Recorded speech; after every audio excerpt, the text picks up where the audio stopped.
Hello, hello. This is lecture 3. Hello, it's good to see you again. Today, we're going to start off on that path toward understanding the scientific theories of the universe, right? Quick recap, first of all, about the what is science and how does a scientific theory get created. Now, we had that nice picture that we drew uh, about the whole map process, right? Going from facts up through data and so forth. I took the liberty of drawing it a little bit nicer and so forth. And then I put it on the a little digital thing here, which I can share for you so that we can sort of remind ourselves exactly what we're trying to achieve. Remember, when we're talking about what is science, there are many different ways. There are many ways to get to science, right? And we can all do different versions and varieties of what we want to achieve. So, for example, you start with facts. We didn't mention that. Those are observations, things that you notice, right? But then when you go with the facts and you take them one step further, you start making actual measurements, right? Putting numbers to them and then integrating those measurements and numbers, calculating, measuring, recording, then the facts become data. And then once you have data, or data, right? You notice patterns in your data or your data, and then you draw out and you can see certain laws of nature. From these laws of nature, you ask yourself, why? Why do these laws of nature do what they do? Why do they hold? That's when you come up with your scientific or other hypothesis, right? An educated guess as an explanation of what happened. Now, if you come up with this explanation, then you ask yourself, can you predict new information, right? Based on this hypothesis, can you find ways to test whether or not this hypothesis is correct or incorrect? You make a prediction and then you test your prediction, right? Try to falsify it using experiments, observations, simulations. If you don't go through that process, it's a non-scientific theory, which is, not a terrible thing necessarily by itself, unless you're pretending that it's a scientific theory. Then it becomes pseudoscience, and you don't want that. Now, if you do have a way to test it, right, by predicting something that you will see if you do an experiment or some new thing that you don't know yet, and you attempt to falsify it and you successfully falsify it, that's okay. That's part of the process, right? It's okay if you're not right. But by going through the process, then you've added one more brick, right, to a wall or a foundation that allows you to go back and refine your hypothesis and to improve it and get it better and better and better. And eventually, if your predictions are confirmed, right, and they're not falsified, then you get to what we call the scientific theory, right? And that's cool.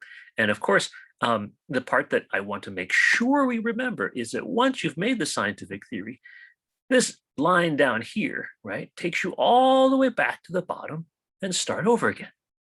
It's lather, rinse, repeat. Because once you get a hypothesis, get to the point of scientific theory and explain something, you keep testing it, right? You're always attempting to refalsify or you're attempting to improve or refine, and you keep going down and being able to decide whether or not it has become fact, right? A piece of information that you know that you then build into future hypotheses when you are trying to explain other things.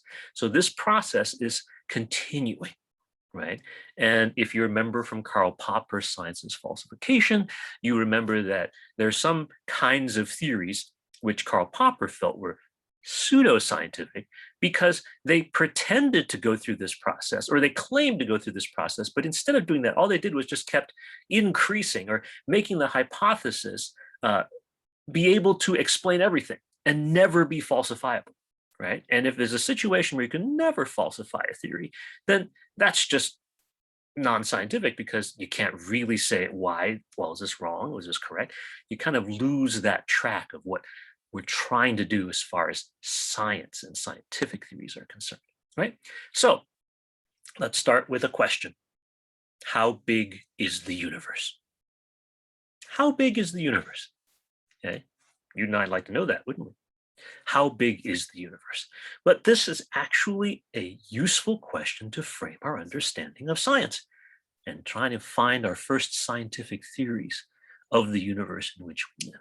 Right. Now, if you look in the syllabus, and the last page of it, there is a chunk of it we call part one, right? And the part one part is, well, what is the stuff in the universe that we're going to be studying, what's important to us? Okay, so you want to take a look at that so that we can get a sense of what's there.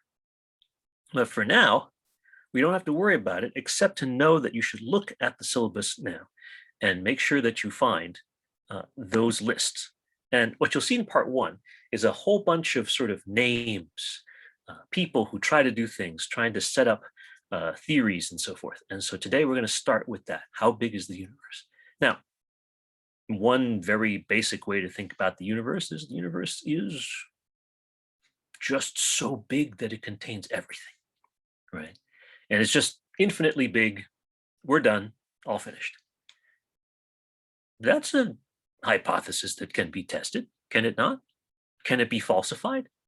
Can we just say that everything is in this universe and it's infinitely large and it's infinitely extended to the point that we can't do anything about it? Can't test it? Well, you can test it, right? Because the other thing to say is that if you can't find anything further away than a certain distance, right, then that's as big as the universe is.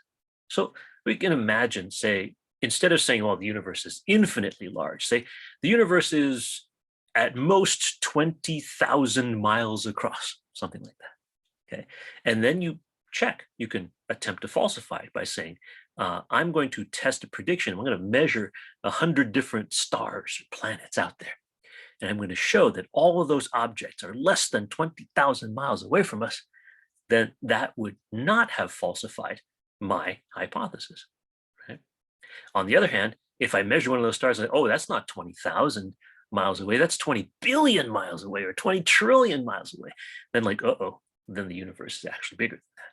So you see how you can measure the size of the universe, or at least attempt to think about a scientific theory that could explain the size of the universe, right?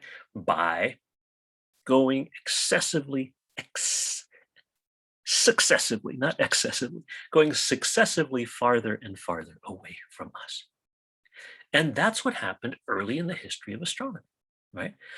Long ago, if you think about it, feels like the Earth is the center of the universe, right? Yeah, I mean, we're not going anywhere. Everything is out there. So people thought, well, maybe the Earth is the center of the universe. And then what happened was the other planets orbited the Earth. And then therefore all the way out beyond all the planets, including the sun and the moon and Jupiter and things like that, were stars. And they all sat around in a big sphere around our Earth. And that was the universe. Then the question became, well, how far away is that sphere, right? We really couldn't find how far away because we didn't have the technology to do it. So that's how that happened. Well, in the 1800s, people started building bigger telescopes and actually finding out the distances to the stars, right? First of all, I found the distance to our sun, and that turned out to be 93 million miles away, which is a long way, right? And then trying to measure even further out, they found the distances to the stars were trillions of miles, like not just millions, not just billions, but trillions. Okay. Now the distance out to, say, Pluto or Neptune, the outermost planets in our part of the solar system we know about, that's billions of miles. Okay, so that's a lot. But trillions of miles, it's even 1,000 times further away. Remember, a trillion is a 1 with 12 zeros after it. So that's a long, long way off. So we started wondering, wow, just how far away is everything? Well, people are starting to figure, well, just how far away is it? So here is where we start this new process, right? We know that the stars are trillions of miles away. Just how far away are they? How can we measure it? How can we figure it out? All right, so we're going to go to the back of the envelope here, all right, and talk about the history of how people are trying to figure out that distance. At some point, okay, a guy named Cornelius Kapteyn, the Dutch dude, there's a very famous, long list of excellent astronomers from Holland. And this is a Dutch guy, Cornelius Kapteyn. Okay, what he did was that he took the measurements around 1900 or so, about where all the stars were. And if you measure the stars and you saw how far away they were and how they were arranged, Kapteyn thought, you know what? They're not in a big sphere and they all go out every direction, the same distance. If you actually notice that there's actually bands in the sky where there are lots and lots of stars, and then other parts where there isn't a lot of stars. So think about that. How do you get it so that, well, a lot of stars, not that many stars, not that many stars, a lot of stars, not that many stars, not that many stars, like all around the sky? And so he came up with a hypothesis, which was really cool. He said, you know what? The reason that's the case is because the universe is shaped not like a sphere. In fact, the distribution is it was kind of like a disk. All right, so here we are in our solar system, that green dot in the middle, and what he's saying is that this is a disk of stars. The stars are all kind of gathered, like maybe on a pie plate, right? Or something like that. And they were all mostly densely clustered in those areas. There were maybe a few stars that kind of wandered away from there, but the vast majority of stars are all in a very thin disk. All right, a thin disk of stars, billions of them. And they're all kind of jammed in that way. And so the idea is, well, this is a disk and the universe is a disk and we happen to be sitting in the middle of the disk. All right, that's kind of a neat idea. So people said, well, that's kind of cool. And that makes sense, right? That's a hypothesis based on the data that where stars are distributed. And now what do? You attempt to falsify it. You test it and you see, well, just how big is this disk, right? If it is a disk, how do we know where everything is? Well, pretty quickly, people knew, even Kapteyn, when he was coming up with this idea, he knew that there was not perfectly a disk because it had to be different because you know what? There were star clusters, okay? Now, if this is the disk, so imagine this is not like an oval, but like you're looking at a plate kind of at an angle, right? Turns out that above and below the disk, there were these clusters of stars, okay? They were shaped like globes of stars. They were very tightly packed. Some of them had thousands, hundreds of thousands, even millions of stars. And they were peppered all over. They weren't just in the disk, but they were above and below the disk as well. It was like a constellation of these clusters that were shaped like globes. And of course, if you have a cluster that's shaped like globes, what do you call them? Globular clusters. Okay, so the globular clusters were exceptions to this Kapteyn model. And by model, I don't mean like build a model using plywood or plastic or something like that, but sort of a mental model of what the universe was shaped like, right? Had these globular clusters that were in them out here dotting this area. So it wasn't all in the disk, but there are also globular clusters floating around the disk. All right. So if you keep this in mind, what happened was there was another guy who came along and said, okay, let me build on, let me test, let me see exactly where everything, and how it all is. And so this other guy was a guy named Harlow Shapley. All right. Now, Harlow Shapley sounds like a funny name to us today, but actually Harlow Shapley turned out to be a really, really important person in the history of astronomy, the history of science, or even the political aspect of science in general, too. See, Harlow Shapley was the director of the Harvard College Observatory, which at that time, and still is, one of the leading observatories in the world. And he did some really interesting things, including hire the first scientist who wound up becoming the first woman professor at Harvard. And she actually is also a tremendously important person, Cecilia Payne-Gaposchkin, which we'll talk about at some point later on as well, as far as stars are concerned. But this guy, Harlow Shapley, okay, what he did was he measured the relative positions of these globular clusters compared to where the Earth was. And he said, if Kapteyn is correct, and Earth is at the center of a disk of stars with a whole bunch of globular clusters around it, then what should happen is that if you measured the locations and the positions of the globular clusters, they should also all have the center in our solar system. Makes sense, right? We're the center of the universe, therefore these globular clusters should all be centered at our solar system. Makes sense? So he made that measurement, right? And guess what? he found that Kaptein's idea was incorrect. How about that, right? He tested the hypothesis. Now, do we think that Kaptein is a failure as an astronomer today? No. Kaptein is still considered one of the great astronomers of today, right? So he was in that part of that, excuse me, he was in the part of that part where here, right? He tried to predict and he attempted, and someone falsified, no problem. You come back here and you try to do some more work over here. All right, so what is it that Harlow Shapley found? Let me draw again here. Imagine a big sphere, right? All these globular clusters kind of all in the system. And there are about 200 globular clusters around our solar system. Excuse me, around our, well, let me get to that in a moment. There are about 200 globular clusters. And so he measured where all the positions of the globular clusters are, right? And what he said was, if you measure these things in these positions and these distances, and if Kaptein were correct, then what would happen is that you would find that the Earth is right in the middle, right? So Earth should be here. This was the hypothesis.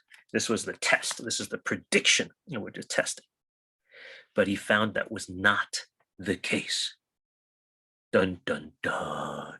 Okay, so in fact, no, that is not Earth's location. Turns out that Earth's location was off to the side. Earth's location was actually something more like here.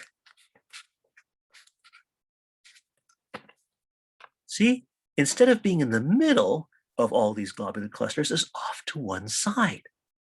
And so Kaptein was shown to be incorrect, right? Not 100% incorrect, but sufficiently incorrect that his hypothesis, right, was false. Now, remember that his disk, instead of being centered on the Earth, is now actually centered on some other thing in the center of this globular cluster system. Okay? So that thing is in the middle, but we're off to the side. So the size and the shape of the universe had to be different from what we expected. We're not the center of the universe at all. Our sun is not the center of the universe. Our universe, or whatever we're in here, this whole thing, right? This galaxy of stars and globular clusters and gas and all that sort of stuff, that is the shape and the size of the universe, at least. There might be more, there might be less, but there can't be less, excuse me, there could be more though. So the size of Harlow Shapley's measurements turned out to be about 100,000 light years across. Okay, so this whole disk with all this globular cluster system was about 100,000 light years in every direction. And we're kind of off to the side. We're about 25,000 light years away from the center. Now, what is this thing called a light year? You've probably heard of it before, but we might as well make it very clear, right? 1 light year is the distance that light travels in 1 year through space. So if there's no material that slows down the traveling of light, okay, then it moves at the rate of 300,000 kilometers per second, 186,282.4 thereabouts miles per second. That means it can go around the Earth from New York back to New York, back and forth through east-west. It could do it 10 times per second. All right, that's very, very, very fast. Remember, our fastest spacecraft or jets and so forth can go around the Earth once in about an hour or 2 hours for rockets that are orbiting or satellites that are orbiting, right? For airplane, it takes a few hours to get across our country. So, it takes a day or two to go all the way around. But imagine a beam of light. It can go around at the equator like 7, 8 times in 1 second. And at the latitude of New York, it could go around 10 times in a second, more than 10 times, a dozen times in a second, no problem. Right? So that's really impressive. So 300,000 kilometers per second. I'm writing that down, right? Kilometers per second. Then multiply that by how many seconds there are in a year. Oh, how many seconds are there in a year, everybody? Anyone off the top of your head? No? No? Okay. Bet you're waiting for me to tell you. Let me ask you. How many minutes are there in a year? Any of you? Yeah. How many minutes are there in a year? You guys remember that? There was this Broadway musical called Rent that had this song in it, right? It's called Seasons of Love. You guys remember how many minutes are in a year? Like, 525,600 minutes. Yeah. 525,000 moments so deep. 525,600 minutes. How do you measure a year? So it's 525,600 minutes, right? Now, how many seconds are there in a minute, everybody? That's right, 60. So times 60. So this is the number of seconds per year. Okay. So the slash means per year. And this, interestingly, the s to the -1 power means per second. All right, I haven't seen this before. So if you have 300,000 kilometers per second times 525,600 times 60 seconds per year, then you get a certain number of kilometers per year. Okay. Now, this is really important. I want to emphasize this to you. When we're talking about calculations in science, right? And you've already done a little bit about this before, but let me reiterate how important this is. When you are doing a calculation in science, you have to put the units in. If you just do a number, the answer is wrong. This is really important. Many of you aren't quite familiar with that yet, but get used to it, okay? If you just write a number down in your calculation, you will not get full credit for your calculation. It's just wrong. Think about this. Let's say somebody comes up and asks you on the campus, say, hey, how far is it to Staten Island Mall? And you say 3. What's the next question? 3 what, right? How far is it? How long is it? Is it 3 minutes? Is it 3 days? Is it 3 light years? Is it 3 miles? Is it 3 feet? Right? If you just say 3, it's wrong. It's not enough information to make the correct answer. So when you are doing calculations in science, all right, and you're going to be doing a few of these for your study guides and for your homeworks, you have to keep track of the units as well. Okay, so let's look at this here. 1 light year equals 300,000 kilometers per second times 525,600 minutes per year times 60 seconds per minute, which means that's how many seconds per year there are. Okay, so let's put all that together. I'll put it on another piece of paper and we'll try to draw it out properly. So 300,000 kilometers per second, right? And again, I'm going to draw it by seconds to the -1. Okay, take that and you multiply that by 525,600 times 60. And now I'm going to write seconds per year like that. Right? Remember, the to the -1 power means per, right? So it's seconds per year. And so now when I do my calculation, notice that I can cancel seconds, because second per second, right? Second to the -1 power times second to the 1 power, that cancels and becomes 1. All right, so that calculation is really important. And so what's left is kilometers per year. So that's 1 light year is how many kilometers per year. So light travels 300,000 kilometers per second times 525,600 times 60 seconds per year. And so I will draw this out. I'm going to cancel right specifically on here so that you can have this for later reference. You're going to cancel the seconds, right? Just like if you were canceling a fraction or something, 1/5 on top and 5 times 1/5 is 1. Per second times second is 1.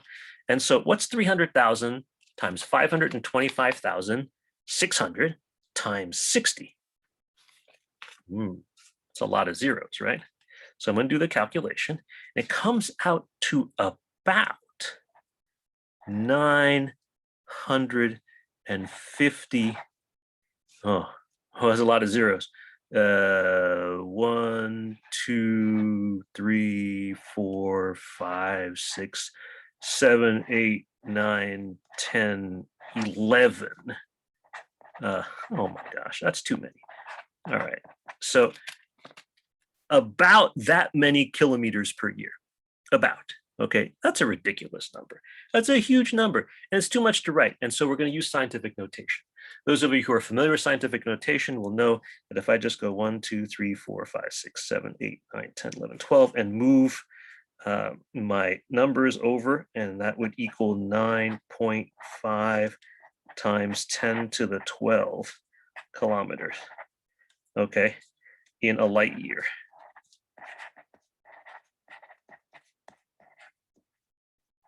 Like that. All right.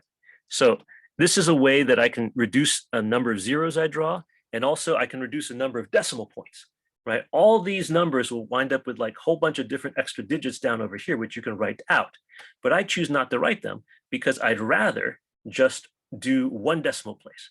For most of the calculations in this class, one decimal place will be enough. Sometimes you need two, sometimes you need a lot, but most of the time, one decimal place, if you're doing scientific notation, is enough, okay? We call that having two significant digits, all right? So using scientific notation is something we'll do a lot. If you have any questions, of course, ask the recitation instructors or find other sources to help you with the technology or with just the terminology on how to use scientific notation. So this is 9.5 multiplied by 1 with 12 zeros after it, or trillion, kilometers in a light year. Okay, so that's a lot of kilometers in a light year. But that is how far away, okay, something a light year away is. You would take a distance that far. So if we come back over here and we see that, holy moly, it's 100,000 light years, okay? So 100,000 light years, that's 100,000 is 10 to the 5th power, right? So we multiply that by the number of light years, and we will wind up with a gigundo number, the size of this universe or this galaxy that we live in. Okay, so galaxy, the galaxy in which we live is about 100,000 light years. 100,000 times 9.5 times 10 to the 12 kilometers, right? That's what a light year is. So the galaxy is about 100,000 light years, 9.5 times 10 to the 12 kilometers. And so therefore it is a huge number, is 9.5 times 10 to the 17 kilometers. Okay, that's huge. That is really, really, really big, right? Remember, imagine basically you're writing 9 and then you're adding a 5 at the end, and then you put 16 zeros after that. That's a lot to write. So we keep it in scientific notation. You can use a lot of scientific notation in this astronomy class. Okay, this, for many of you, it's a review, it's fine. And if this is the first time you're seeing it, it's the first time you're using it in any significant way, here's your opportunity. You wind up using this a lot in the future when you're doing basically any kind of calculation these days, including economics, including biology, chemistry, philosophy even. I've seen scientific notation used in all kinds of ways, never mind math and science, okay? So this is the current model of the galaxy at about 1910 or so, all right, about 1910 or so. You're getting this to be this big. Okay, that's pretty big, 100,000 light years, and we're off kind of off to the side. So if like the universe or the galaxy were, say, a pizza with a whole bunch of, popcorn pops all around it, up above and below, then we'd be kind of toward the edge there near one of the last pepperonis before you get to the crust. That's kind of where we are, our solar system, our Earth, our sun is compared to the whole rest of this galaxy. And this galaxy, which was basically our universe as we understood it, right, became known as the Milky Way galaxy. Now, the term Milky Way had been known for quite some time already. All right. You've probably heard it before. Yes, it's a chocolate bar, but before it was called a chocolate bar, interestingly enough, the company that makes the Milky Way chocolate bar is Mars. Okay. Yeah. And they also make M&Ms, but that's another fun candy to have.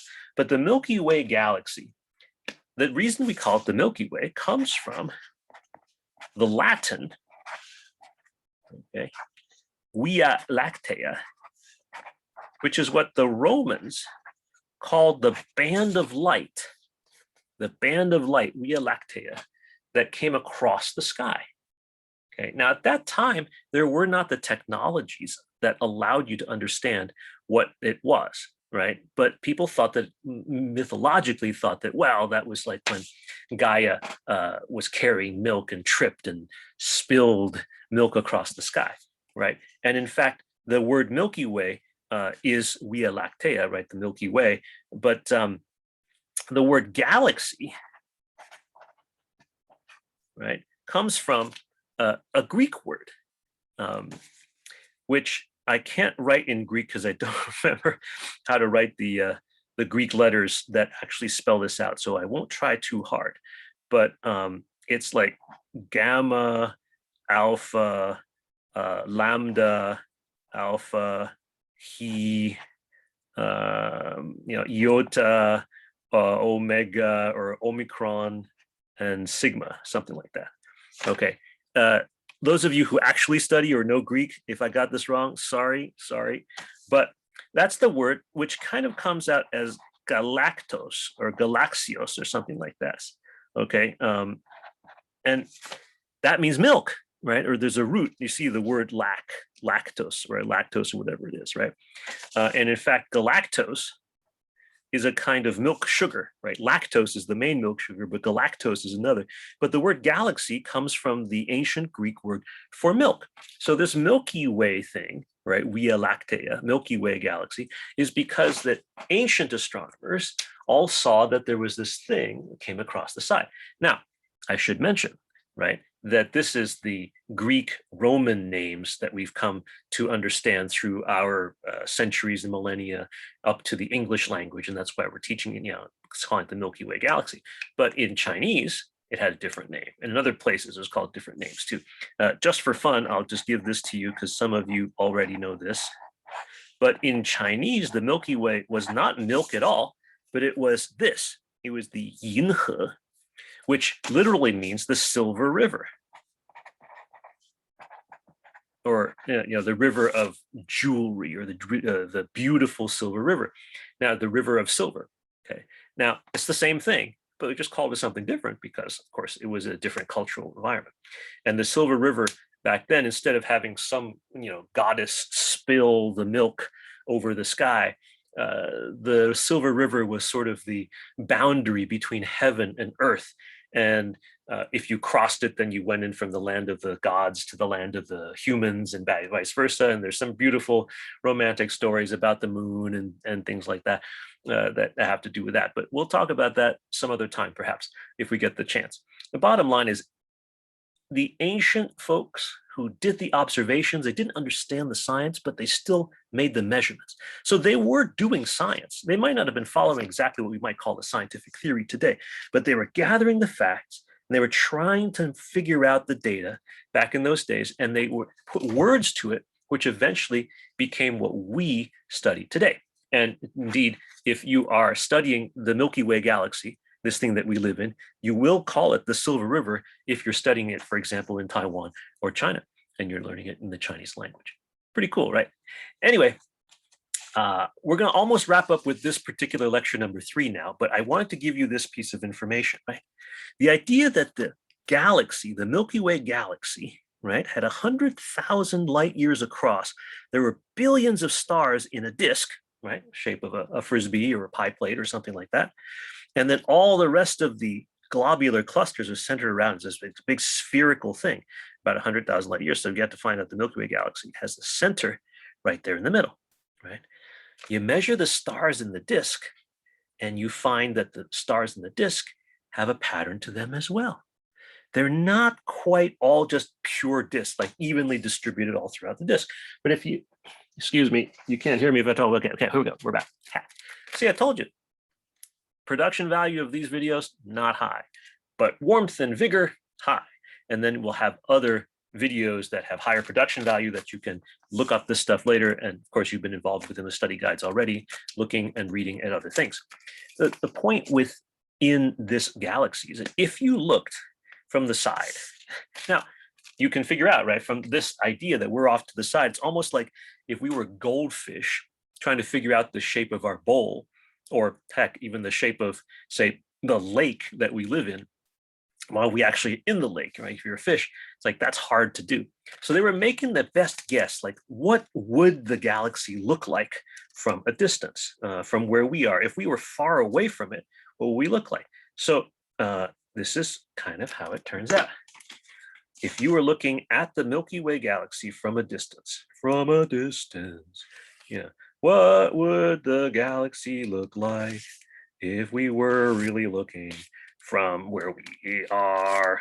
And it looks kind of cool. In fact, it doesn't look just like a pure disk. Yes, all the galaxy's stars would be in a disk, but the stars would be arranged in a spiral, kind of like this. If we were off to the side here, okay, the center of the galaxy is like be the middle of like a pinwheel. Now, the stars aren't like fixed like a pinwheel are to a thing, right? But instead, what it would be is that they were shaped, they were just brighter along certain spiral patterns. In between the pattern of the spiral, it wouldn't be so thick, right? And they wouldn't be so bright, but it would be like a spiral. So it looks like a pinwheel or it looks like a whirlpool, but in fact, it's not solid at all. It's just stars that are swirling around, but creating this kind of spiral pattern. Okay, so think about this. Where in your life do you see spiral patterns that are temporary, like maybe in some water? Okay, some liquid where the water isn't fixed in a structure, like a pinwheel or something, but for a period of time, as the water or whatever material it is moving, swirling, it looks like a whirlpool or a pinwheel, right? Now we probably see it every day in our bathrooms. I'll just say that you could see it in a bathtub as it's draining, or in a sink full of water as it's draining, or other places as they're draining. But you'll see that pattern built in to this liquid that you're looking at that time, right? That's cool. So that's what our Milky Way looks like. Our Milky Way is literally a swirling blob of material that's creating a spiral pattern as it spins. Wow, that's pretty cool. Now, how fast is it spinning?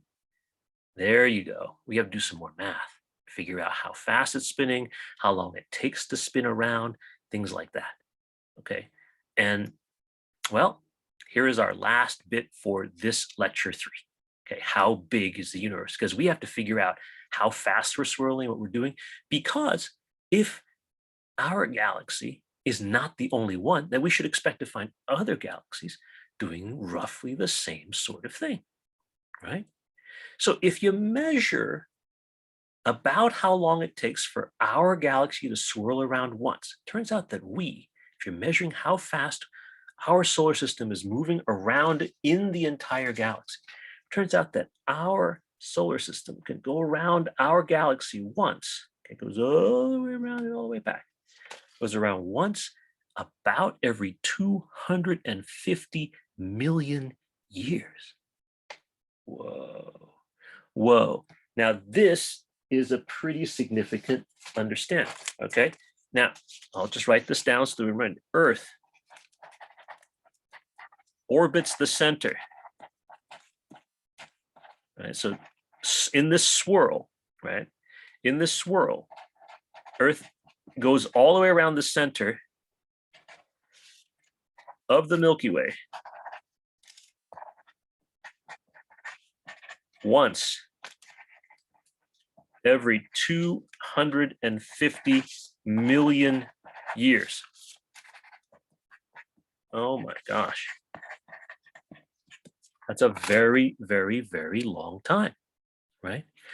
Not only does it do that, how far away are we from the center? Remember, we're looking at this, right? 100,000 light years, and we're kind of halfway out to the center. So that's like 1/4 of the entire disk size of the Milky Way, all right? And so Earth, what is 1/4 of 100,000? 25,000, right? Earth is 25,000 light years away from the center of the Milky Way.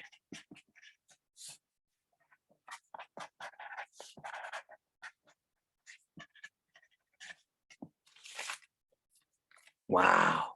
So these two facts put together, you should be able to calculate how fast, excuse me, I should say, how fast is Earth moving? Okay. And I'm going to end this lecture at that point. How fast is Earth moving? And really, when we say Earth, we're really talking about the sun and the solar system too, right? How fast is our solar system moving? Because we're all moving together.